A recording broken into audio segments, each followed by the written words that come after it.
All right, well, let's talk about who didn't make the bracket. And the first thing that I wanted to put out there was the last one in. I couldn't decide between some of these guys. There were other guys that could have been involved in the poll, but the ones that came to my mind, and again, looking at the 1,000-point scores and just the things that they did around them and the teams that they were on, the last four that I picked were Alvin Robertson, Jalen Barford, Daryl Macon, and George Koch.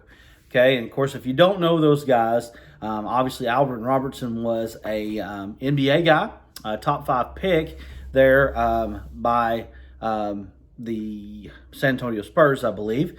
And anyway, he had obviously a great career at Arkansas, to be even considered in the top 16 of Razorback basketball history. Jalen Barford and Daryl Macon, they're kind of tied at the hip. Two JUCO guys that came in, turned Arkansas's program around, took them back to the NCAA tournament after missing in Mike Anderson's tenure there. Both of those guys, really, they're hard to separate. They had very similar careers. Really, a lot of it is kind of in the eye of the beholder, and really probably some of it's just game to game with those two guys about how good that those guys were. George Koch was probably the first ever great of Arkansas basketball, and I mean really great. He was actually the number 2 overall pick in one of the professional leagues, not the NBA, and to a Philadelphia team. And so I actually saw that on his obituary. He just passed away in 2013. He played in the 40s at Arkansas. He was 6'11" tall at that time, so he was a monster.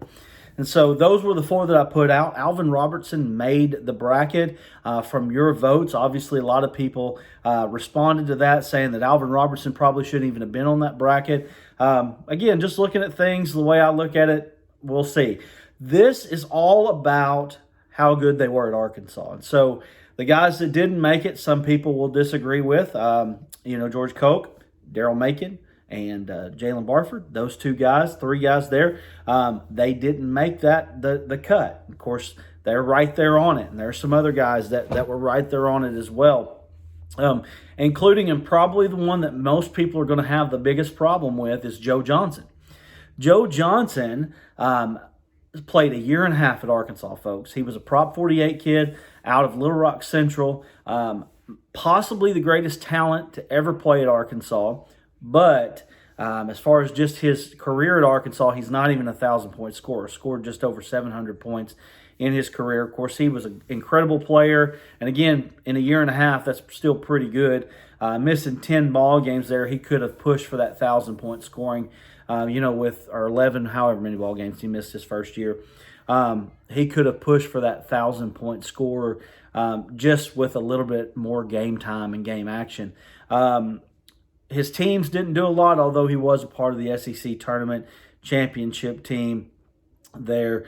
He was one. U.S. Reed was another one that didn't make it. U.S. Reed had a great career at Arkansas, was a 1,000-point scorer at Arkansas, but he just didn't make the cut of the top 16. Again, I could have extended it out. He probably would have been, close to that 20 to 25 cut, maybe a little bit lower. I mean, guys like Darian Towns was a guy that was surprising to me that I saw in that 1,000-point scores. Charles Thomas was another one, a guy that played on 3 straight state tournament teams, NCAA tournament teams there for the Razorbacks under Stan Heath and John Pelfrey.